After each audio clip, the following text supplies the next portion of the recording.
Hola, ¿qué tal? Buenas tardes. El día de hoy hablaremos de intervención en crisis. Su definición es un estado temporal de confusión emocional y desorganización ocurrido después de un fuerte problema. Una crisis aparece en la vida de una persona cuando un determinado suceso amenaza con alterar el equilibrio personal. Crisis, por un lado, significa peligro, pero a la vez es oportunidad. Durante una crisis, el individuo se siente incapaz de abordar las situaciones utilizando los métodos acostumbrados para la solución de dichos problemas. Una crisis tiene diferentes etapas, siendo la primera etapa el evento precipitante, y esto ocurre un evento precipitante inusual, no anticipado, de mucho estrés o traumático, que es percibido como amenazante o abrumador para el usuario. La fase 2 es esta respuesta desorganizada que presenta el afectado y comienza a mostrar signos de aflicción y se torna más y más desorganizado a medida que los comportamientos, habilidades o recursos utilizados en el pasado fallan para resolver esta nueva crisis. La fase 3 es la fase de explosión. Los involucrados pierden el control de sus pensamientos, sentimientos y comportamientos y pueden exhibir conductas muy inapropiadas o destructivas, mientras que la fase 4 es la estabilización. Los individuos afectados comienzan a calmarse a medida que se encuentran recursos alternos. La persona es muy vulnerable en este momento y puede, de cierta forma, volver a explotar si llegase a sentirse amenazada o amenazado de alguna manera. Ya la última fase o etapa es la fase de adaptación, en donde el individuo finalmente se tranquiliza y otra vez toma el control de sus acciones. Aquellas son las etapas de una crisis. Bueno, una crisis va a generar algunas reacciones comunes, como por ejemplo físicas, como la fatiga, el cansancio, los problemas gastrointestinales, cambio de apetito, el empeoramiento de condiciones crónicas, como por ejemplo la diabetes, la hipertensión y también dolores musculares. Otra reacción común frente a una crisis son conductuales, como cambios en el ritmo del sueño, el llanto fácil, los cambios en los niveles de actividad, ya sea para incremento o disminución, el incremento de los conflictos familiares, una hipervigilancia y reacciones de sobresalto, y por otro lado también el aislamiento social.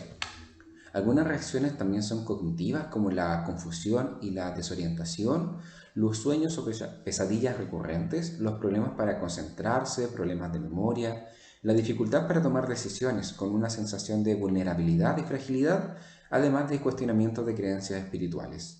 Por otro lado, las reacciones comunes emocionales es la tristeza, la depresión, la irritabilidad, el enojo, el resentimiento, la ansiedad, miedo, la habilidad emocional, una desesperación y desesperanza, además de una sensación de culpabilidad y duda de sí mismo con cambios repentinos de humor. Todas estas son reacciones esperables de cualquier usuario que curse con una crisis, y hay factores que van a incidir en el éxito o en el fracaso de la resolución de la crisis, como por ejemplo la comprensión cognitivo-emocional de la situación, que es la percepción del problema.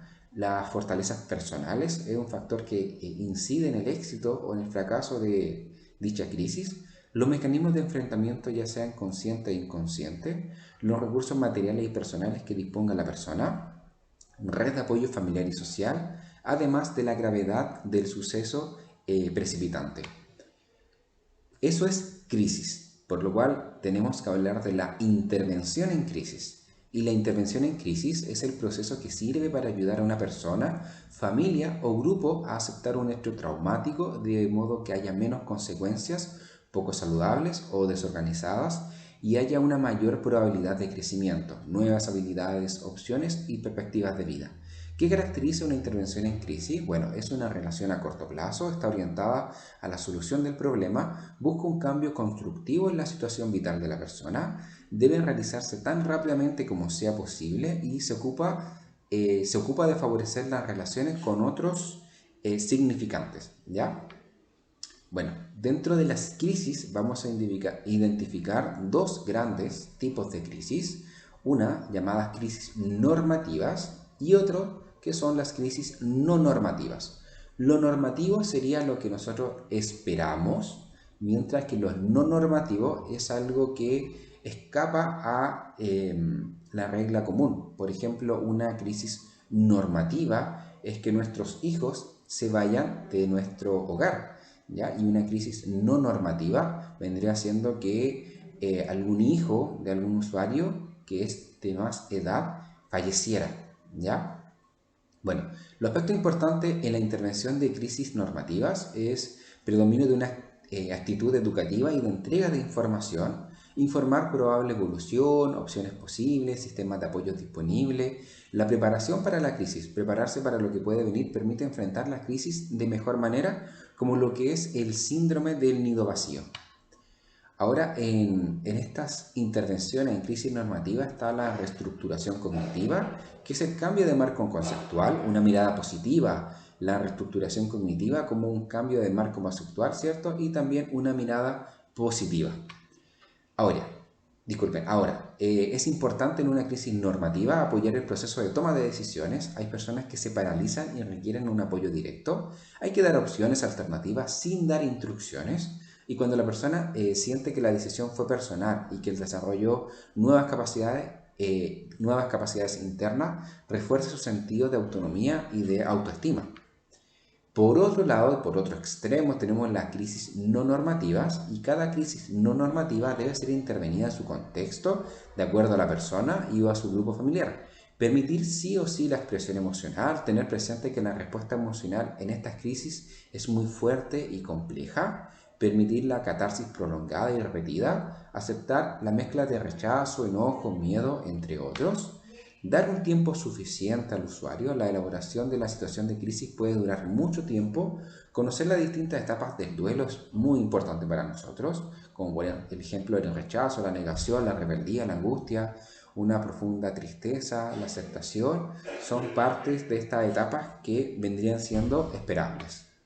Bueno, debemos dar información técnica necesaria, como crisis individuales y aquellas que dependen de características tanto personales, individuales y en base a su biografía. Movilizar la red de apoyo social es muy importante, además familiar. Propiciar la búsqueda de apoyos familiares, amigos y cercanos en general. Involucrar a la familia en la resolución de la crisis. Activar la participación de todos los miembros de la familia para aquella persona que está cursando por una crisis no normativa. Los pasos de intervención en una crisis, bueno, es realizar un contacto, analizar las dimensiones del problema, explorar las posibles soluciones, acompañar en la ejecución de pasos concretos y dar seguimiento. A continuación veremos lo que es apropiado y lo que no es apropiado para cada uno de estos pasos de la intervención en crisis. Del contacto, lo apropiado es escuchar cuidadosamente, validar sentimientos y hechos, además de comunicar aceptación. Lo inapropiado es contar nuestra propia historia, ignorar los hechos o sentimientos y juzgar o tomar partido. Cuando hablamos de las dimensiones del problema, lo apropiado es formular preguntas abiertas, pedirle a la persona que sea concreta y evaluar la mortalidad. Mientras que lo inapropiado es atenerse a preguntar respuestas o preguntas dicotómicas, el sí y no, permitirse abstracciones continuas y ignorar los signos de peligro. ¿Ya? Eso sería totalmente inapropiado. Dentro de las posibles soluciones, lo apropiado es estimular la inspiración súbita, ¿ya? Abordar directamente los obstáculos, además de establecer prioridades. Lo inapropiado es permitir la visión de túnel, dejar obstáculos inexplorados y tolerar una mezcla de necesidades, ¿ya? Dentro de la acción concreta, lo apropiado es tomar una medida a un tiempo, establecer objetivos específicos a corto plazo, confrontar y ser directivo cuando sea necesario. Mientras que lo inapropiado es intentar resolver todo ahora, el hacer decisiones obligatorias a un largo plazo, ser tímido o no asumir las responsabilidades cuando sea necesario. Por otro lado, el seguimiento, lo apropiado es realizar un contrato terapéutico, ya es decir, preocuparnos del usuario y evaluar las etapas de acción. Lo inapropiado sería dejar detalles sin resolver o dejar la evaluación a otra persona sin asegurarse que su intervención concluyó y otro funcionario le dará seguimiento al caso. Tenemos diferentes niveles de intervención, ¿ya? Las familias en sí pueden presentar distintos grados de riesgo, lo vimos en videos anteriores, lo cual significa un abordaje en diferentes niveles de complejidad. Estos niveles a su vez implican distintas habilidades y conocimientos de los integrantes del equipo de salud. A continuación podemos ver lo que es una pirámide en donde tenemos diferentes tipos de familia, aquellas que van a necesitar menos intervención a aquellas que van a necesitar sí o sí una mayor complejidad en base al riesgo, ¿ya? Dentro de los niveles tenemos un primer nivel de intervención, que es un mínimo énfasis en la familia, que son conocimientos de técnicas básicas de comunicación, desarrollando la escucha activa. Ya un segundo nivel es proporcionar información continua, la consejería, aquí entran las consejerías familiares, conocimientos básicos de desarrollo familiar y el conocimiento de la técnica de consejería.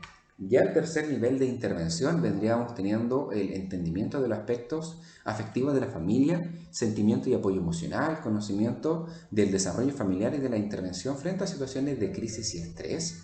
En un cuarto nivel de intervención tenemos la evaluación sistemática de la función familiar e intervención planificada, conocimiento de la teoría del sistema aplicada a la familia y de los modelos de disfunción familiar, con la capacidad de realizar entrevista familiar, además de la capacidad de manejo de grupo. Finalmente, el quinto nivel de intervención es la terapia familiar con la capacidad de técnica de intervención en el funcionamiento de la familia y nosotros tenemos una gran herramienta que es el estudio de familia, ¿ya? Esperamos verlo obviamente en el curso más adelante, pero este vendría siendo la clase de lo que es las crisis. De antemano, muchas gracias, que estén muy bien, hasta luego.